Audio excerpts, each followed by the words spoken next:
Snow swallowed sound the way grief swallows prayer. It came down in thick, patient layers, pressing the old railway station into the earth until it looked less like a place of departure and more like a memory the world was trying to bury.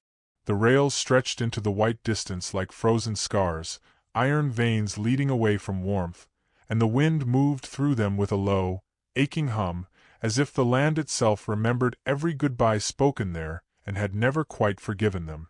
Iona Redwillow stood near an old wooden bench, its boards warped and splintered from years of neglect, her breath fogging the air in fragile bursts that vanished as quickly as they formed.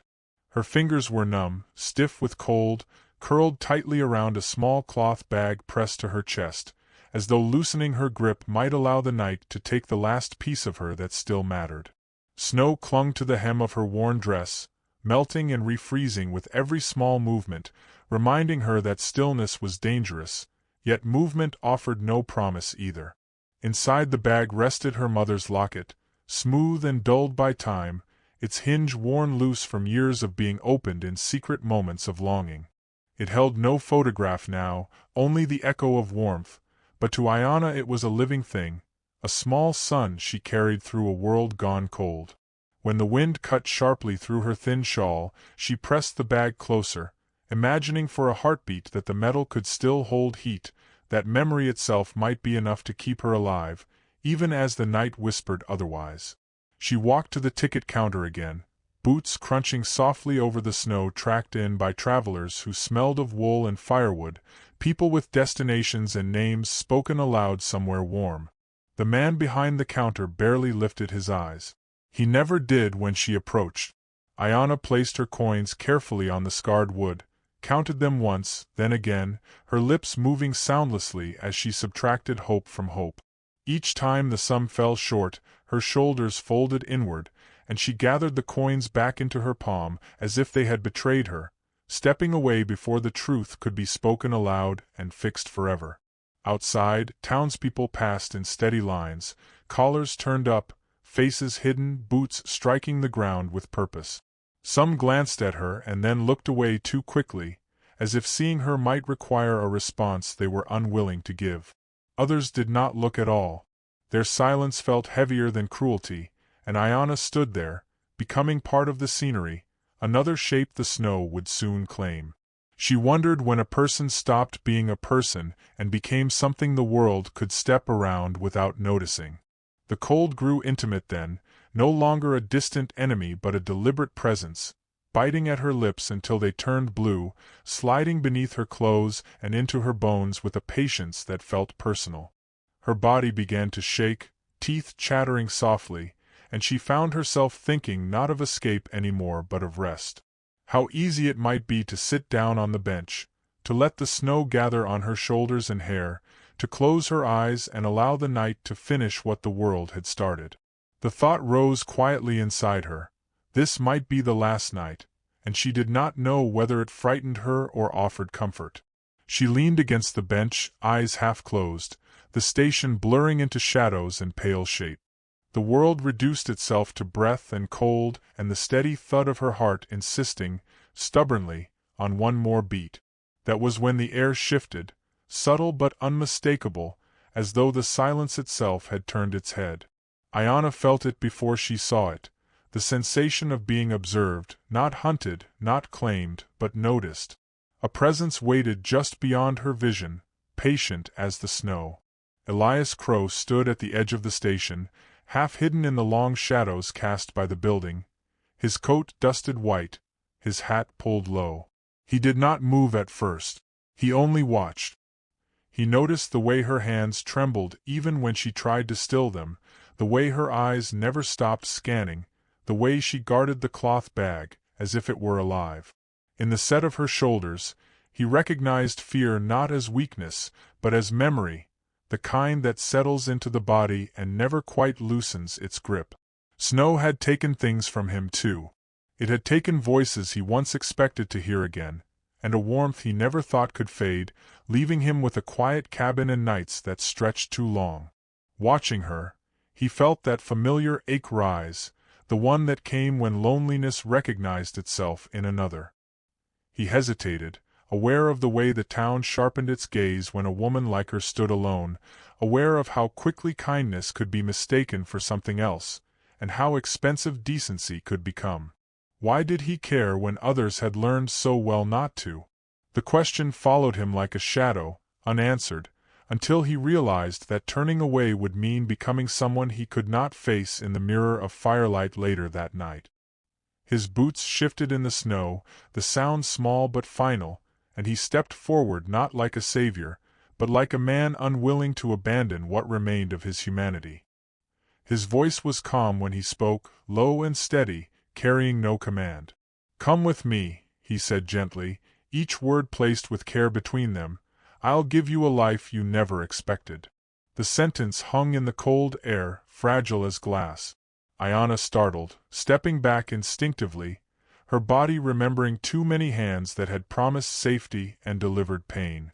She searched his face quickly, scanning for the danger she had learned to recognize. "Why would you help someone like me?" she whispered, the question older than the night, older than the snow. His answer came simply, without explanation or pride, and something inside her shifted. He did not reach for her until she nodded, his gloved hand warm when it closed gently around hers. In that brief contact, a small, tentative sense of safety flickered to life, even as the snow continued to fall, indifferent to everything but gravity. For a heartbeat, she wondered if this was salvation or another trap dressed in softer words. Then she made a choice she had not been allowed to make in a long time. She took his hand, letting the station fade behind her, letting the night hold its breath. The cabin stood alone at the edge of the trees, modest and weathered, its windows dark until Elias struck a match and coaxed the fire awake. Inside, the air was cold but honest, the kind of cold that promised warmth if you worked for it. He set his coat aside, moved with quiet purpose, and kept his distance as she stepped inside, exhaustion finally claiming her body. "You're safe here," he said softly. "I won't cross any line." The words mattered more than he knew. Ayanna barely had time to nod before her knees gave way. The long strain of survival loosened its hold, and her body surrendered to the promise of rest. Fever followed swiftly, heat replacing cold in a way that frightened him, and Elias stayed awake through the night, changing cloths, offering water, watching the rise and fall of her chest as if it were the only rhythm left in the world. In her half-conscious state, she murmured, "Please, don't leave me," and he answered by staying, by holding her hand until sleep finally claimed him too. Morning crept in slowly, pale light slipping through the window. Ayanna woke to the sight of him still there, head bowed, hands still wrapped around hers. Tears filled her eyes, not from pain but from the unfamiliar weight of being cared for. She told him everything then, the bandits, the cabin, the escape, the hiding. Her voice carried no drama, only shame and truth. "I thought no one would ever care," she said quietly. He answered without pity, and something between them settled into place. They stepped into town together later that day, their hands brushing in that uncertain space between strangers and something more, both aware of the weight of watching eyes. Whispers rose around them like smoke from damp wood, soft at first, then thick enough to sting. Sheriff Thomas Hale blocked their path in the market, his coat stiff, his gaze sharp with suspicion. Ayanna felt her breath falter and instinctively shrank back, her body remembering too many moments when standing still had been the safest choice. Before fear could settle, Elias moved, placing himself between her and the world, his presence steady and unyielding. "If you want to get to her," he said calmly, though his voice carried steel beneath the quiet, "you'll have to go through me." He reached for her hand then, not to claim her, but to remind her she was not alone, and held it openly, in front of everyone, while somewhere in the crowd a pair of eyes watched with hungry patience. Silas Boone heard she had survived, and the news twisted inside him like rot in a wound. A woman who lived after him was an insult he could not bear. While Elias was away working, the bandits came with the cold, their shadows stretching across the snow.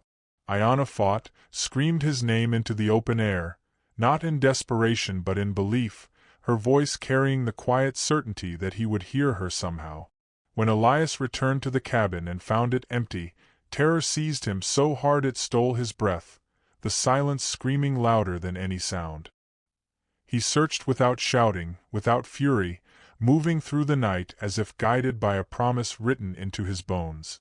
When he found her, there was no triumph in the struggle, only raw need and resolve, a man refusing to let the world take what it had no right to touch. He brought her home in his arms, holding her as she shook, pressing his forehead to hers as if anchoring them both. "No one will ever take you again," he whispered, the vow shaped by love rather than anger, and in the hush that followed, it felt as though even the snow had stopped to listen. The bandits spoke first, their voices smooth with practiced deceit, each lie laid carefully atop the next as though truth were something that could be buried if enough dirt was thrown over it. They claimed confusion, claimed provocation, claimed the woman had followed them willingly, their words sharp with the confidence of men long accustomed to being believed. Ayanna stood beside Elias, her hands trembling not from fear this time but from the effort it took to remain upright under the weight of so many eyes. She listened, her heart pounding, knowing that silence would be easier, knowing how often the world preferred it that way, and then she lifted her chin and spoke. Her voice was quiet, but it did not waver. She told the story as it had happened, without embellishment or plea, each word grounded in memory rather than anger. She spoke of her cabin, the night it was broken open, the way survival had forced her to run until even hope felt dangerous. When she said, "They took me," there was no drama in it, only truth, and something in the crowd shifted, as if the air itself had been asked to choose a side. The bandits laughed once, sharply, but the sound rang hollow, unable to cover the steadiness in her gaze. Elias said little. He had already decided what justice would look like, and it did not require shouting. He let the lies settle, let the town taste them, and then he spoke casually of leaving, of taking work farther west, of roads that did not circle back. The rumor spread quickly, as rumors always do, bending and growing with every telling.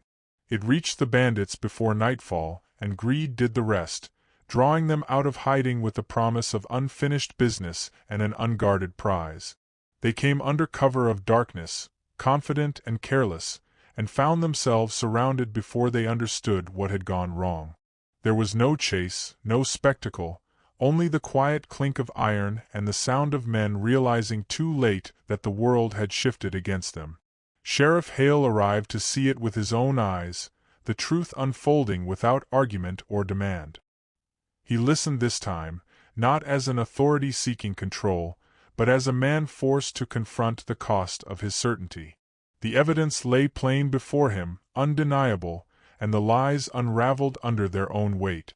Hale's shoulders sagged as understanding replaced suspicion, his voice stripped of command when he finally spoke. He did not apologize aloud, but shame lived in his silence, in the way his gaze dropped when it met Ayanna's. For the first time, he saw her not as a problem to be managed, but as a person who had endured what his order had failed to prevent. As the bandits were led away, the crowd dispersed slowly, quieter now, each person carrying away a piece of the truth they had witnessed.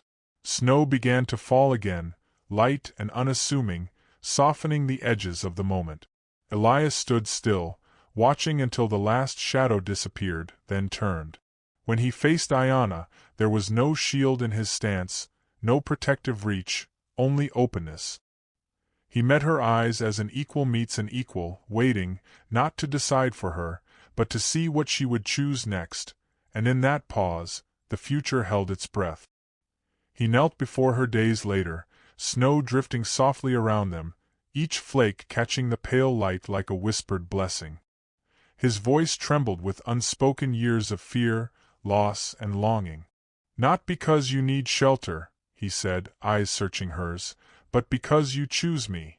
Ayanna's breath caught, her hand reaching for his, fingers curling around his in a warmth that made the cold world outside fade.